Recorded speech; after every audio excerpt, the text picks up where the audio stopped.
Hello engineers. आज आपके लिए एक नया टॉपिक लाए हैं एएसी ब्लॉक्स। अभी हमने कल फ्लाई एश ब्रिक्स के बारे में पढ़ा था और उसके पहले हमने अपने क्ले ब्रिक्स के बारे में पढ़ा था कि हमारे क्ले ब्रिक्स क्या कहलाते हैं। क्ले ब्रिक्स के बाद में हमारे फ्लाई एश ब्रिक्स आए थे जो और भी ज़्यादा हमारे लाइट एंड वेट होते थे, जो कि हमारे लोड बियरिंग स्ट्रक्चर में और हम कहें कि जो आपका फ्रेम स्ट्रक्चर होता है उसमें सबसे ज़्यादा आपका यूज होने वाला है, क्योंकि फ्रेम स्ट्रक्चर में जो आपका लोड आता है वो कम से कम लोड आपका ब्रिक्स का है, बॉल का है, इसलिए आप फ्लाई एश ब्रिक्स यूज करते हैं। इसके बाद आपका एक नया आपका ब्लॉक्स आया जो आपका कहलाता है एएसी ब्लॉक्स।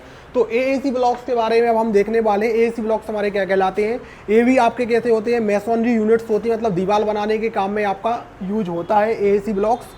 तो अब हम देखते हैं एएसी मतलब क्या होता है। एएसी का फुल फॉर्म होता है आपका autoclave aerated concrete blocks. Autoclave aerated concrete आपके ब्लॉक्स होते हैं, वो आपके एएसी ब्लॉक्स कहलाते हैं। एएसी ब्लॉक्स में आपका क्या होता है कि आप यदि हम बर्ड्स में जाते हैं ऑटोक्लेव, तो ऑटोक्लेव में आपका मतलब होता है आपका जो वाष्प संबंधी है, मतलब जिसमें स्टीम का बहुत ज़्यादा यूज होने वाला है। स्टीम का जिसमें यूज होगा, जैसे ऑटोक्लेव एक ऐसा इंस्ट्रूमेंट आपका होता है, आप कहें अपन एक ऐसी ही आपका एक मशीन होती है जिसमें आप स्टीम की हेल्प से अपने मटेरियल को क्या करते हैं, अच्छी तरीके से आप स्ट्रेंथ दे पाते हैं। तो ऑटोक्लेव आपका होता है जिसमें आपका स्टीम का रिलेटेड होता है। और एरेसन आपका, एरेसन कंक्रीट का क्या मतलब होता है कि जिसमें आपका बहुत ज़्यादा हेल्प ली हो, गैस की हेल्प आपकी ली गई हो, गैसेस की हेल्प जिसमें बहुत ज़्यादा हो, एयर वॉइड्स जिसमें बहुत ज़्यादा हो, वो आपका एरेटेड कहलाता है। तो अब एक ऐसा आपका मटेरियल बनने वाला है जिसमें आपने क्या किया है, ऑटोक्लेव किया है और एरेटेड किया है आपने, और उसके बाद आपने कंक्रीट बनाया है, उसका जो ब्लॉक बन के आएगा वो आपका एएसी ब्लॉक्स होता है, जो आपका दीवार बनाने में आज की डेट में सबसे ज़्यादा यूज आपका होता है।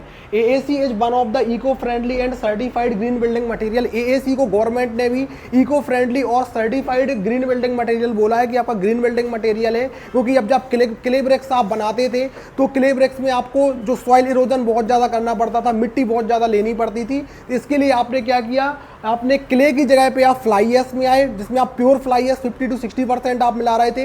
लेकिन अब आप किसकी तरफ आए हैं, आप एएसी ब्लॉक्स की तरफ आए हैं, जिसमें से आप फ्लाई एश का भी यूज कर रहे हैं, सैंड का भी यूज कर रहे हैं और अपने सीमेंट का भी आप यूज कर रहे हैं। ये आपके ब्लॉक्स जो होते हैं, ये किस तरीके से हम इसको मैन्युफैक्चर करते हैं। AAC is manufactured by using the mixture of, किसका मिक्सचर लेते हैं, इसके जो ब्लॉक्स बनाते हैं। कुल मिला के आपको ये मानना है कि आपके ब्लॉक्स हैं, ब्लॉक्स मतलब जो आपका ब्रिक का काम कर रहे हैं, बड़े बड़े आपके ब्लॉक्स होते हैं जिसको आप दीवार बनाने में यूज कर रहे हो। आज सबसे ज़्यादा जो पार्टीशंस वॉल बन रही हैं, लोड बियरिंग वॉल्स की मैं बात नहीं कर रहा, मैं केवल पार्टीशंस वॉल की बात कर रहा हूँ। पार्टीशंस वॉल जो आपकी बन रही है वो आपकी बहुत ज़्यादा फ्लाई एश ब्रिक से भी ज़्यादा आपकी एएसी ब्लॉक्स की आपकी बन रही हैं। इसको आप कैसे मैन्युफैक्चर करते हैं, आप cement, fly ash, sand, lime और जिप्सम, इसका आप मिक्सचर लेते हैं और इस मिक्सचर में आप एल्यूमिनियम पाउडर अपना मिलाते हैं। एल्यूमिनियम पाउडर आपका अलग है और ये मिक्सचर आपका अलग है। ये पूरा आप मिक्सचर लेते हैं, इसमें आप एल्यूमिनियम पाउडर को ऐड करते हैं। एल्यूमिनियम पाउडर की एक प्रॉपर्टी होती है कि जब भी आप एल्यूमिनियम पाउडर को ऐड करते हैं तो इसका जो आपके वॉइड्स होते हैं, बहुत ज़्यादा वॉइड्स आपके कॉन्क्रीट में आने लगते हैं, और वॉइड्स आते हैं और आपके जो मटेरियल का वॉल्यूम है वो वॉल्यूम भी बहुत ज़्यादा बढ़ जाता है। जब आप एल्यूमिनियम पाउडर मिलाते हैं तो एल्यूमिनियम पाउडर क्या होता है, आपका यहाँ पे कैल्शियम हाइड्रोक्साइड मतलब लाइम से आपका क्या करता है, वहाँ पे रिएक्शन करता है और आपके प्रोडक्ट को, जो आपका कॉन्क्रीट था उसको 2 से 3 गुना आपका ज़्यादा बढ़ा देता है। तो आपके जो ब्रिक्स, आपके ब्लॉक्स बनते हैं बहुत ही ज़्यादा फूले फूले आपको बनते हैं, बहुत ही हल्के लाइट एंड वेट में आपके बनते हैं। तो हमने जब अपने इस मटेरियल को एल्यूमिनियम पाउडर में मिलाया, ऐड किया, रिएक्शन कराया, तब हमको एक ब्लॉक्स बन के आया, वो ब्लॉक्स हमारा एएसी ब्लॉक्स कहलाए। अब इसके बारे में हम देखते हैं। AAC blocks are also known as autoclaved light weight concrete blocks.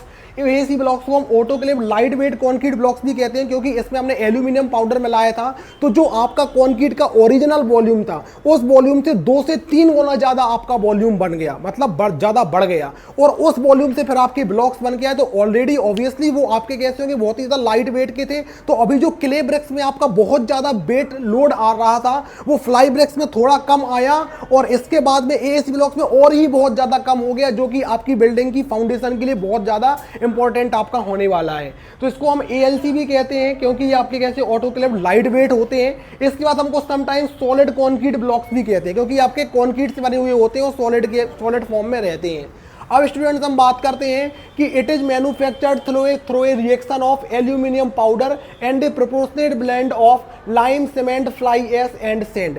इसको हम किस तरीके से बनाते हैं, कैसे मैन्युफैक्चर करते हैं, जब हम एल्यूमिनियम पाउडर का रिएक्शन कराते हैं। हमने यहाँ पे अलग से आपको एल्यूमिनियम पाउडर बताया था कि जब एल्यूमिनियम पाउडर का आप रिएक्शन कराएंगे किससे, एक अलग ब्लेंड मटेरियल से, वो मटेरियल क्या होगा आपका, लाइम होगा, सीमेंट होगा, फ्लाई एश होगा और सैंड होगा। जब आप एल्यूमिनियम पाउडर का वहां पे रिएक्शन कराएंगे तो आपका एक नया प्रकार का प्रोडक्ट आपका बन के आएगा, जो कि क्या होगा, प्रोडक्ट आपका आएगा बहुत ज्यादा उसका वॉल्यूम होगा। जो ओरिजिनल वॉल्यूम आपने कंक्रीट का लिया था, lime, cement, fly ash, sand का, इससे 2 से 3 गुना ज्यादा वॉल्यूम आपका बढ़ जाएगा और उसका जो ब्लॉक बन के आएगा वो आपका एएसी ब्लॉक रहेगा। अब क्योंकि वॉल्यूम जी अपने मन से बड़ा है, एल्यूमिनियम पाउडर ने उसमें वॉइड्स भर दिए और बहुत ज्यादा वॉल्यूम करा दिया है, तो बहुत ही ज्यादा वो कैसा होगा, फॉर्म होगा, मतलब बहुत ही ज्यादा आपका लाइट वेट में होगा। और जब आप इसका आप यूज करेंगे बिल्डिंग्स में, जो आज आपका सबसे ज्यादा यूज हो रहा है, तो आपका लोड बहुत ही कम बिल्डिंग में आपका पड़ने वाला होता है।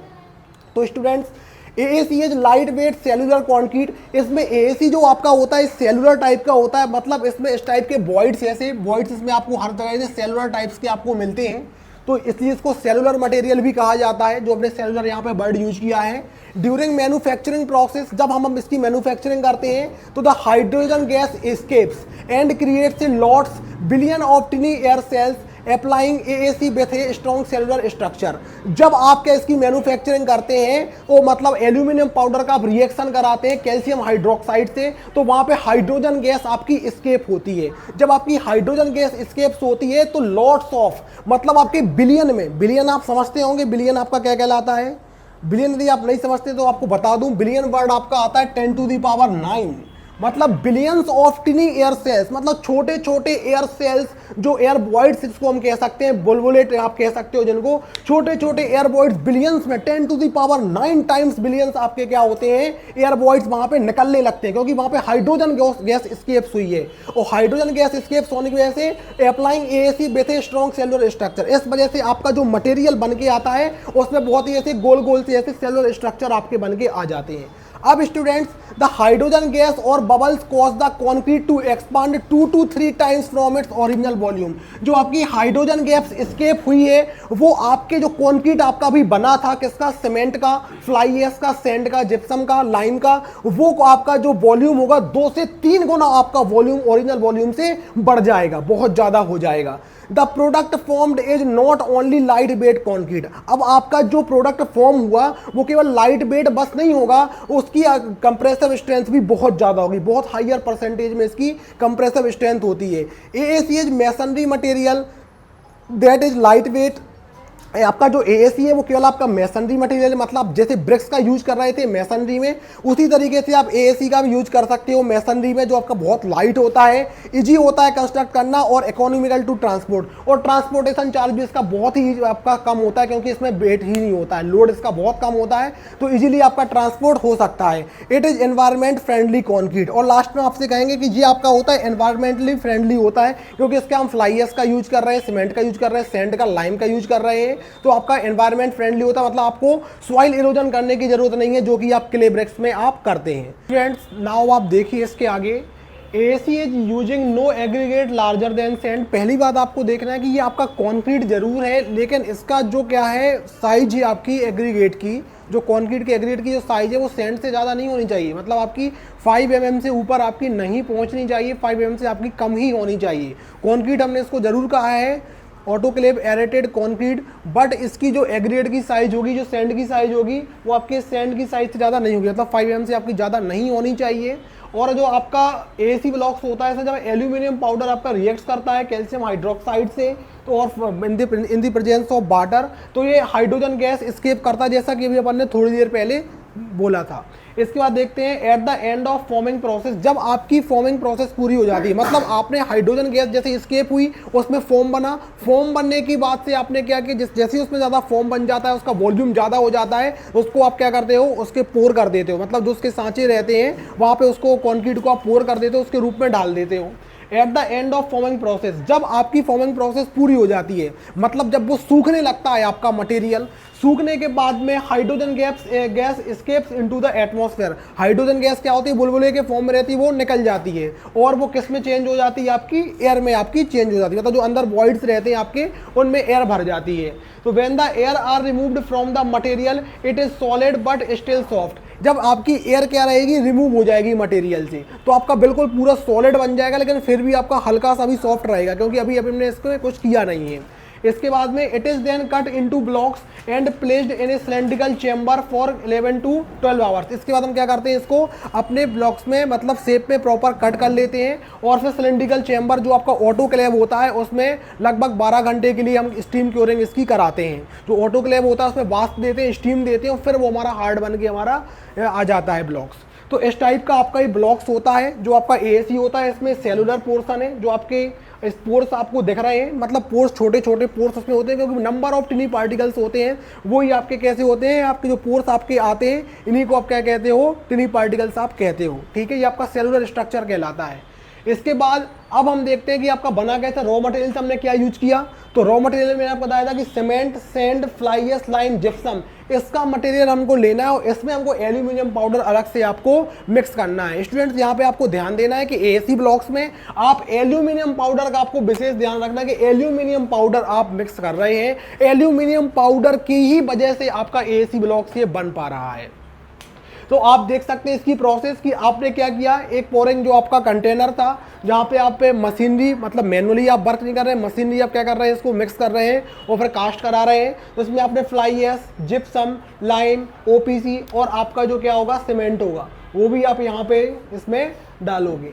इसके बाद आप इसमें ऐड करेंगे एल्यूमिनियम पाउडर को, और इसको पोर करेंगे in the presence of water. जब ये क्या होगा, मिक्स होगा, एक प्रकार का ये फॉर्मिंग एजेंट ही होता है आपका एल्यूमिनियम पाउडर। ये क्या होने लगता है, बहुत बुरी तरीके से मतलब हाइड्रोजन गैस को स्केप कराता है, और वो इतनी तेज होती है कि उसके टिनी पार्टिकल्स, बहुत सारे टिनी पार्टिकल्स उसके आने लगते हैं। इसके बाद जब इसका पूरा फॉर्मिंग आपका हो गया, तो ब्लॉक्स को आपने मतलब अपने मटेरियल को आपने ब्लॉक्स में क्या कर दिया, कास्ट कर दिया, माउल्ड कर दिया आपने। उसके बाद में उसको ड्राई होने दिया। ड्राई होने के बाद में फिर आप उसको डिमाउल्डिंग करते हो और उसको कट करते हो। इसके बाद में फिर आपका जो ऑटोक्लेव होता है, आपका चेंबर होता है, उस ऑटोक्लेव चेंबर में आप इसको क्या कर देते हैं, डाल देते हैं। जो आपके सिलिंड्रिकल चेंबर रहते हैं, सिलिंड्रिकल टाइप के आपके चेंबर रहते हैं, उसमें आपको डालना पड़ता है, अलग से आपको साइड पे नहीं रखना पड़ता। जिसमें स्टीम की हेल्प से ऑटोक्लेव होता है। तो ऑटोक्लेव क्या है आपका, सिनोनाइम से स्टीम का, in the relation of stems, मतलब स्टीम्स की हेल्प से इसमें क्या कराई जाती है, क्योरिंग कराई जाती है और इसको टफ बनाया जाता है, और लास्ट में फिर आपका एएसी ब्लॉक्स आपका बन के आ जाता है।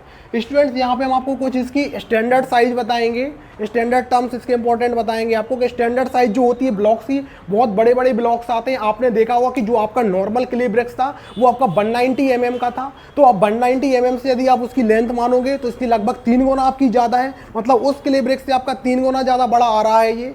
और ये आपका लगभग ग्रे कलर का सीमेंटियस कलर का आपका रहता है। 600 mm into 200 mm into 50 mm इसकी क्या थिकनेस है। तो आपका एक साइज ये होती है, एक आपकी वही लेंथ तो आपकी विड्थ वही रहेगी, थिकनेस आपकी 75 हो जाएगी, या फिर 600 mm टू 200 mm और थिकनेस आपकी चेंज होकर 100 mm हो जाएगी। इन्हीं टर्म्स में स्टैंडर्ड साइज में आपके क्या आते हैं, ये ब्लॉक्स आपके आते हैं। अब स्टूडेंट इसकी अपन डेंसिटी की बात करें तो जनरली इसकी डेंसिटी जो होती है 1000 किलोग्राम पर मीटर क्यूब तक जाती है, लेकिन जो आपकी स्टैंडर्ड आईएस स्टैंडर्ड में आपकी दी हुई है। लेकिन वैसे पर इसको हम चेक करते हैं तो 550 से 650 तक इसकी नॉर्मल डेंसिटी आपकी रहती है। और यदि अपन डेंसिटी हमने देखा और स्टैंडर्ड साइज देखी तभी हम उसका वेट निकाल सकते हैं। इसका कोई आपका सिग्निफिकेंट पर्टिकुलर वेट नहीं होता, इसका वेट आपको निकालना पड़ेगा कि साइज कितनी है। अकॉर्डिंग टू साइज आप डेंसिटी की हेल्प से इसका वेट आप निकाल सकते हैं। और मटेरियल भी जो आपने बनाया है उसमें किस टाइप का एल्यूमिनियम पाउडर था, कितना रिएक्ट करेगा, क्या होगा, तब जाके आपका क्या होगा, वहां पे डेंसिटी भी प्योर आपको देगी। क्योंकि डेंसिटी भी इसकी क्या करती है, वेरी करती है, बट जनरली आपको 550 से 650 के बीच में ही आपको मिलेगी। अब आपको यदि इसका वेट निकालना है तो वेट आप कैसे निकालते हैं, वेट निकालने के लिए आपने कोई भी साइज ले ली, हमने जनरली पहली साइज ले ली अपनी। तो हमारी साइज क्या होगी, इसका वॉल्यूम क्या होगा, 0.6 metre into 0.2 metre into 0.05 metre. तो आपका ये वॉल्यूम क्या आ गया, मीटर क्यूब में आ गया। तो आपको वेट निकालना है तो आपको फॉर्मूला पता होगा, वेट इक्वल क्या होता है, वॉल्यूम इनटू डेंसिटी, क्योंकि डेंसिटी इक्वल क्या होता है, वेट अपॉन वॉल्यूम होता है। तो आपने इसकी डेंसिटी से मल्टीप्लाइड करा दिया 650 से। जब आप इसका मल्टीप्लाई कराएंगे तो वेट कितना आ जाएगा, 3.9 kg आपका वेट आ जाएगा। और 3.9 kg किसका आया, आपका इस वाली साइज का था जो 600 mm है। जो आपका क्ले ब्रिक्स छोटा सा था आपका, जो आपका लगभग 3 मतलब 3.2 से 3.5 जो अपन लेते हैं, कभी 3 किलो का रहता है, कभी 3.5 टाइप का रहता है और इसका तिगना आपका आ रहा है 3.9 का। तो आप सोचो वो कितना लाइट होगा, वो कितना ज़्यादा आपका लोड कम करेगा आपके स्ट्रक्चर का, जो फाउंडेशन के लिए बहुत आपका यूजफुल रहेगा। तो स्टूडेंट्स इसका वेट हम कह सकते हैं कि वेट डिपेंड अपॉन साइज, इसका वेट आपके साइज पे ही डिपेंड करेगा और कैसा मटेरियल आपने लिया है, ताकि उसकी वजह से आपका जो कि आने वाला है डेंसिटी आने वाली उस पर भी आपका डिपेंड करेगा। अब यहाँ पे आपको एक इंपॉर्टेंट चीज आपको याद रखना है कि जब भी हम अपने एएसी ब्लॉक्स को बनाते हैं तो नॉर्मल मोर्टार का यूज आप नहीं कर सकते हो प्लास्टरिंग के लिए और मेसनरी के लिए। इसके लिए अलग से स्पेसिफाइड आपके एक ब्लेंड आपके आते हैं जो मार्केट में आसानी से आपको अवेलेबल रहते हैं एएसी ब्लॉक्स के लिए। उसकी हेल्प से ही आप क्या करते हो, इसकी प्लास्टरिंग करते हो। लेकिन प्लास्टरिंग करने के लिए आप नॉर्मली सीमेंट स्लरी का यूज कर सकते हो और बाद में आपको अलग टाइप के मटेरियल से ही आपको प्लास्टरिंग करनी पड़ती है। नॉर्मल मोर्टार से आप प्लास्टरिंग इसकी नहीं कर सकते, क्योंकि इसके लिए अलग अलग एडिसिव मटेरियल आता है जो इसको अच्छे से चिपका पाए। क्योंकि क्ले ब्रिक्स आपका जो होता है, क्ले ब्रिक्स क्या करते हैं, वाटर एब्जॉर्ब ज़्यादा करते हैं, तो मोर्टार को आसानी से वो पकड़ लेते हैं। जबकि आपके ये जो ब्रिक्स आपके होते हैं, एसी ब्लॉक हो गया, आपका फ्लाई एश ब्रेक हो गया, ये आपके ऐसे रहते हैं कि आपके बहुत ज़्यादा वाटर एब्जॉर्ब नहीं करते हो। वाटर ज़्यादा एब्जॉर्ब नहीं करेंगे तो इसकी प्लास्टरिंग करने में भी हमको, मेसनरी करने में भी प्रॉब्लम आती है। इसकी वजह से इसकी अलग से एडिसिव मटेरियल्स आते हैं जिसकी हेल्प से आप इसकी प्लास्टरिंग करते हैं और मेसनरी करते हैं। स्टूडेंट्स इसके बाद में आपको एक चीज़ मैं और आपको बताऊंगा कि जो आपका एएसी ब्लॉक्स है, इसमें हमने थोड़ी देर पहले लिखा था कि आपका सेलुलर स्ट्रक्चर है, लेकिन आज की डेट में अलग टाइप के और भी ब्लॉक मार्केट में अवेलेबल हो चुके हैं जो आपको मिलते होंगे, देखने को आपको मिल सकते हैं। उन ब्लॉक्स में क्या होता है, केवल फॉर्मिंग एजेंट आपका चेंज हो जाता है। जैसे जब आपने किसका यूज किया, यहाँ पे एल्यूमिनियम पाउडर का यूज किया, तब जाके वो आपका क्या बना, एएसी ब्लॉक बना। लेकिन यदि आपने फोमिंग एजेंट, और भी बहुत सारे मटेरियल्स आपके आ चुके हैं मार्केट में फोमिंग एजेंट के रूप में, अलग अलग फोमिंग आपके एजेंट आते हैं जो आपके कंक्रीट को फोम देते हैं और उसकी मतलब वॉल्यूम को बढ़ा देते हैं। तो उनको भी हम क्या कहते हैं, अलग अलग ब्लॉक्स के नाम से वो आपके रहते हैं, जिसको अपन सीएलसी ब्लॉक्स भी कहते हैं, ठीक है, cellular light weight concrete blocks कहते हैं अपन। तो अलग अलग ब्लॉक्स आते हैं, लेकिन ये सारे ब्लॉक्स आपके एएसी के अंडर में ही होंगे। आपके जितने भी अलग से ब्लॉक्स आ रहे हैं सारे आपके लगभग एएसी के मतलब उसी के समकक्ष आपके रहते हैं। लेकिन फिर भी यदि आप उनको देखना चाहें अलग तरीके से, तो फोमिंग एजेंट उसमें, जैसे इसमें एल्यूमिनियम पाउडर है, उसमें कुछ और होगा, और जब दूसरा फोमिंग एजेंट डालेंगे तो जो इसकी प्रॉपर्टीज रहेंगी, कुछ प्रॉपर्टी जिसकी और आपकी थोड़ी बहुत चेंज हो जाती है। बाकी आप एएसी ब्लॉक्स का ही आप सबसे ज्यादा आज आप इसका यूज कर रहे हैं, ये आपका सबसे अच्छा है। हमने स्टार्टिंग से क्ले ब्रिक्स से आके हमने मेसन यूनिट्स अपनी पढ़ी। पहले मैंने आपको क्ले ब्रिक्स बताया, जो क्ले ब्रिक्स आपका ओरिजिनली आपका यूज हो रहा था, बहुत पहले से आपका यूज हो रहा था, साइट में आप लोग बचपन से देखते आए हैं। उसके बाद हमने फ्लाई एश के बारे में बताया, और फ्लाई एश के बाद हम आपको एएसी तक लेके आए हैं, जो आज आपका सबसे ज्यादा यूज होने वाला आपका ब्लॉक्स है, और जिसको आप एनवायरमेंट फ्रेंडली भी आप कहते हैं। तो इंजीनियर्स, आपको यदि वीडियो अच्छा लगा हो तो हमसे हमेशा जुड़े रहिए हमारे सीपीडिया इंस्टीट्यूट से, जिसमें बहुत ही इंफॉर्मेटिव आपको टर्म्स हम हमेशा बताते रहते हैं। Thank you.